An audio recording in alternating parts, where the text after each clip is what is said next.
Hello and welcome back to AD Draws. Today we've got the second part of the drawing Toad from Mario video. In the previous video, if you've already watched that, if you haven't, please do go and check that out.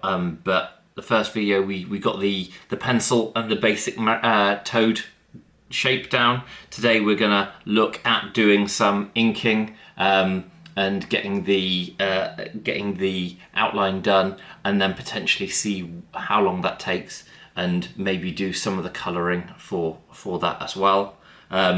So if you don't already follow me on Instagram, my Instagram is @ADKitchen. Please do pop by. That's where I post all of the finished artworks, both the ones that I do on the videos themselves and any that I do separately that I haven't filmed in the past. So check that out. So again, without any further ado, I will move this aside and you will see this happy little fellow.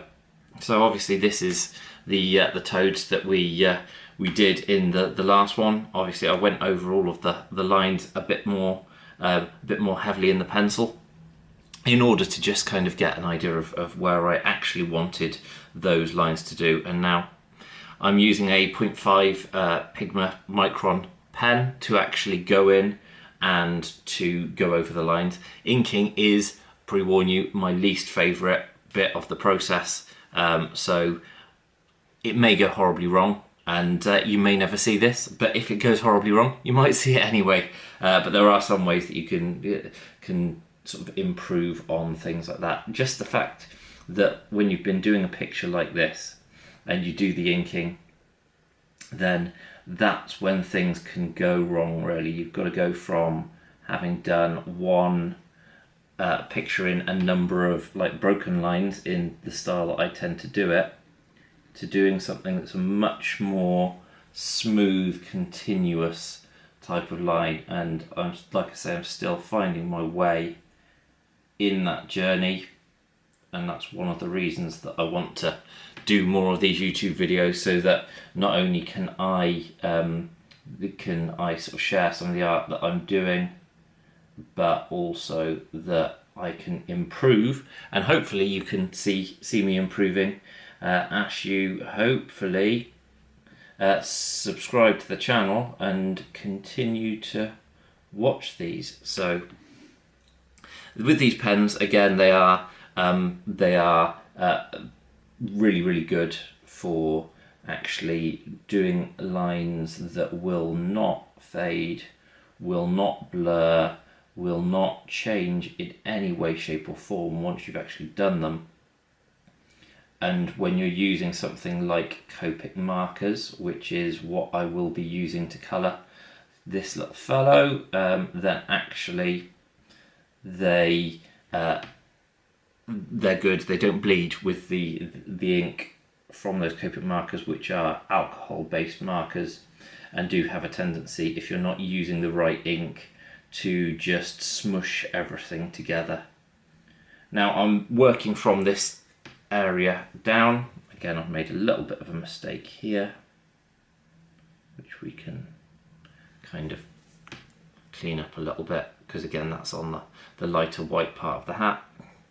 Moving this part down, just because that I'm right-handed, that's where my hands will naturally sit. So making sure that on these lines, trying to be as smooth as I possibly can with each of them, and kind of continuous, just to get that good clean look of the finished artwork. There are things that you can do if you do make a mistake on your inking, things that in my history of doing it I've had to find out about, just because, like I say, I'm not as confident with it as some people, or as I would really like to be.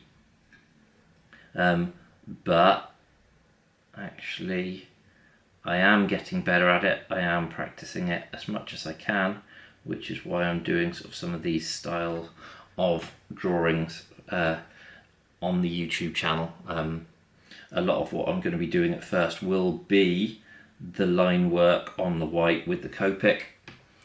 It's not my favoured medium. because I do like working a lot on toned papers like the Strathmore series, the toned tan papers. They've got toned blue, toned grey, and those are kind of where I do historically, or have historically done, the majority of my drawings, and then with coloured pencil on top of that, but also with Copics as well, just to kind of give the added and increased vibrance of the colours themselves. So when you do it on the toned tan paper, there's something that means that when you're doing a white on something that's white, it doesn't quite have the same impact that you might have if you were doing it on a toned piece of paper. Now this hand is somewhere where I'm probably going to have to make a few changes on the fly, because I wasn't overly happy with how Toad's little fingers went on that. One of the key things is obviously they are quite stubby and they do overlap each other. So that I think is a little bit better. That is the benefit of the inking. You can actually go through, you can correct some of the mistakes or some of the things that you're not happy with when you've done the drawing itself. But as things go so far, he's coming along quite nicely. The other thing that I'm trying to do, and again, YouTube, the video here, helps me massively on that, is I used to turn the paper constantly. I was turning the paper to actually get the line. So my hand was very good at drawing in that kind of position. But where I was drawing a line the other way, it just it never got to feeling natural. With having to do it on a video like this, it will just make anybody who does decide that they're going to watch this very, very dizzy if I start trying to do any of that stuff. So what I'm going to do instead is aim to at least try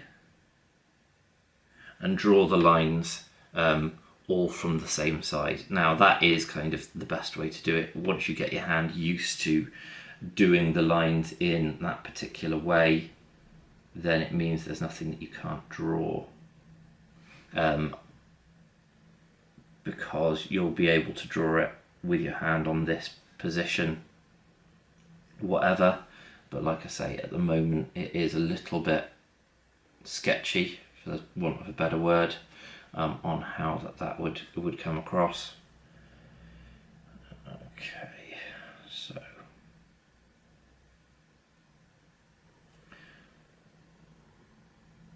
again, I said it in the first video, but for anybody who hasn't yet watched that video, I'm pretty much open for drawing absolutely anything. The style that I started with was kind of more, not cartoony, but kind of more things that have come out of, say, computer games, comic books, cartoons, things like Pokemon, anything like that, Sonic, Mario, characters like that. But I have also been looking to do stuff that's a little bit more realistic lately as well. So at this point I will try and cut in a picture of one of the first pieces that I did, which was a skull, which I tried to go for a bit more of a realistic look, which is coming in here. And now that that is something that I'm looking to kind of get a bit better at and make sure that I can not just focus on one. I don't want to be a master of just one form of drawing. That to me doesn't really work. I would like to be able to at least try and get better at those different types of drawing as well. So again, any suggestions of anything that people have, anything they'd like me to draw, please do put it in the comments below. Drop me a message on Instagram, on here on YouTube, and yeah, I will see what I can do. Obviously, the more complicated the picture itself, the longer it will take to do, and potentially whether or not that would be suitable for YouTube is another matter. But yeah, just drop me the ideas. I would be glad to hear those. Let me just, I didn't draw this line, but actually I think coming across there, I think having a little bit of his waistcoat on the other side would look quite good. So yeah, this is coming along, in all honesty, better than I was expecting. I think having all of you people here with me is kind of helping me, in fact, so that's a win from my perspective. I will probably call it after I finished the drawing for this, and then do another video on the colour. Again, anybody who is starting out and is obviously looking to understand more about what and how I'm doing different things, why I'm doing different things as well, then I will probably go into some of like the theory behind it in future videos. But I don't want to bore people too much, or I should say any more than I would already, from just kind of letting them know that what's going on. So I think that is now pretty much where I want to get to with the inking. Quite happy with the outcome from that. The one thing to note is that I will rub out the lines, so that actually once, and I'll just show you a bit here, so once you can see, once those lines are gone, I'm not pushing too hard, just in case. I said these inks dry very, very quickly, but just in case there's any ink still wet on there, the worst thing that you can do, and I had it a little bit in the shark picture that I showed you at the start of the video, where it did just drag a little bit of that ink across the page a little bit, and just had to find a way to get around that. But yeah, once you've taken out all of the more sketchy lines, it does make it look, I'll just do his little toady face for everybody. It does make it look an awful lot cleaner. It does make it look an awful lot, particularly if you've got the inking and you've got those smooth, clean lines. Haven't got used to brush pens in terms of inking yet, but I do use a brush to get rid of all of the rubbing detritus, the bits of rubber that you leave on the page. Once, like I say, I won't go through the whole thing, but there, as you can see on his head, it just gives you a cleaner canvas to work on, and you can see how that image has kind of come up from what you had in the pencil and how you can build on it with the pen itself, and go from there. So yeah, thank you for tuning in. Again, one final plug of the Instagram, which is at AD Kitchen. If you don't already go there, you'll be able to see this and all of the other finished works. That's where I tend to go at the moment for any ideas for new drawings. Obviously the comments beneath will be a good place to look as well, or to post, so I will be reading all of those.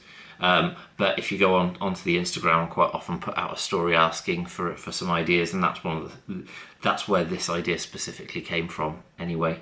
But next time I will be looking to start the colouring of Toad.